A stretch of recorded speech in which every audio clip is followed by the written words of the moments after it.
আসসালামু আলাইকুম viewers, রাউস kitchen আপনাদের জন্য আজকে বাঁশপাতা শুটকি দিয়ে লতি ভুনা নিয়ে রেসিপিটি নিয়ে চলে এসেছে। আপনাদের সাথে প্রমিস করেছিলাম যে আমি খুব শীঘ্রই আপনাদেরকে এই রেসিপিটি শেয়ার করব। তাই আজকে আর দেরি না করে আপনাদের সাথে সেই রেসিপিটি আমি শেয়ার করব। তাহলে চলুন দেখে আসি আজকে বাঁশপাতা শুটকি দিয়ে লতি ভুনা করতে কি কি লাগছে। বাই দ্য ওয়ে, আমি আমার ঘরের শেফ রুমেল, আর আপনারা দেখছেন রাহুলস কিচেন। আর আজকের রেসিপি বাঁশপাতা শুটকি দিয়ে কচুরলতি ভুনা। তাহলে দেখে নিই। প্রথমে লাগছে, আমি বেশ কিছুটা কচুরলতি কেটে ধুয়ে নিয়েছি দুটো বাঁশপাতার শুটকি, সেই সাথে নিয়েছি কিছু কাঁচামরিচ,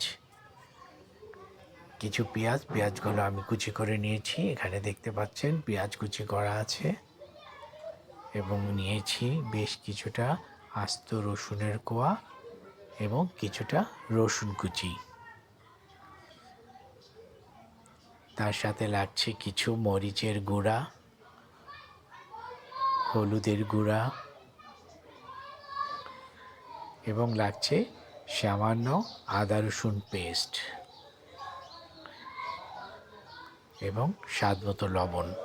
প্রথমে আমি একটি কড়াইতে কিছুটা তেল দিয়ে আমি পেঁয়াজ, মরিচ এবং রসুন কুচি সামান্য তেলের সাথে কষিয়ে নেব। প্রথমে আমি পেঁয়াজ দিয়ে দিলাম, একই সাথে দিয়ে দিলাম আমি কিছুটা কাঁচা মরিচ কুচি, এবং দিয়ে দিলাম বেশ কিছুটা রসুন কুচি। বাস সব কিছু তেলের সাথে হালকা ভুনে নিচ্ছি। এরপর যে আমি দিয়ে দিলাম আদা রসুন পেস্ট। আদা রসুন পেস্ট দিয়েও আমি ভুনে নিব কিছুটা সময়ের জন্য। এখন আমি দিয়ে দিচ্ছি বাঁশপাতা শুটকি দুটো। বাঁশপাতা শুটকি দুটো দিয়েও আমি তেলের সাথে সামান্য ভুনে নিব। শুটকিটা দেওয়ার সাথে সাথে এত সুন্দর একটা ঘ্রাণ চলে এসেছে, হয়তো অনেকেই শুটকি পছন্দ করে না, তারা হয়তো বলবেন যে দূর শুটকি আবার তার ঘ্রাণ। আসলে শুটকিটা খুব মজা। এরপর যে আমি দিয়ে দিলাম হলুদ এবং মরিচের গুঁড়া, এটা দিয়ে আমি সামান্য পানি দিয়ে একটু কষিয়ে নেব। ভিউয়ার্স, আপনারা দেখছেন রাহুলস কিচেন, আর আজকের রেসিপি বাঁশপাতা শুটকি দিয়ে কচুরলতির ভুনা। দারুণ মজার একটা রেসিপি, বাসায় একবার তৈরি করে খেলেই বুঝবেন কতটা মজার হয়। আর এই পর্যায়ে আমি দিয়ে দিলাম স্বাদ মতো লবণ। লবণ দিয়ে একটু কষিয়ে নিয়ে এবার আমি দিয়ে দিচ্ছি কেটে রাখা কচুরলতিগুলো দিয়ে আমি ভালো করে কষিয়ে নেব। ভিউয়ার্স, আপনারা যারা আমার পেজটি ফলো করেছেন, লাইক দিয়েছেন, তাদের অশেষ অশেষ ধন্যবাদ। সামান্য পানি দিয়ে আমি লতিটিকে আরেকটু কষিয়ে নেব। এই রেসিপিটি আপনারা আমার ইউটিউব চ্যানেলেও দেখতে পাবেন। যারা ইউটিউব চ্যানেলটি সাবস্ক্রাইব করেছেন তাদের সকলকে ধন্যবাদ, এবং নতুন বন্ধু হলে প্লিজ সাবস্ক্রাইব করে আমার চ্যানেলের পাশে থাকবেন। এবং যারা নতুন বন্ধু আমার পেজ থেকে দেখবেন তারা অবশ্যই পেজটিকে ফলো করে লাইক দিয়ে রাখবেন, এবং আমার রেসিপিটি শেয়ার কমেন্ট করে দিবেন। আপনারা দেখছেন আমি লতিগুলো একটু কষিয়ে নিলাম। এ পর্যায়ে আমি পর্যাপ্ত পরিমাণ পানি দিয়ে আমি একটু ঢেকে রান্না করব কিছু সময়ের জন্য। আমি পানি দিয়ে সব কিছু নেড়ে চেড়ে এ পর্যায়ে আমি ঢেকে দেব 5 মিনিটের জন্য।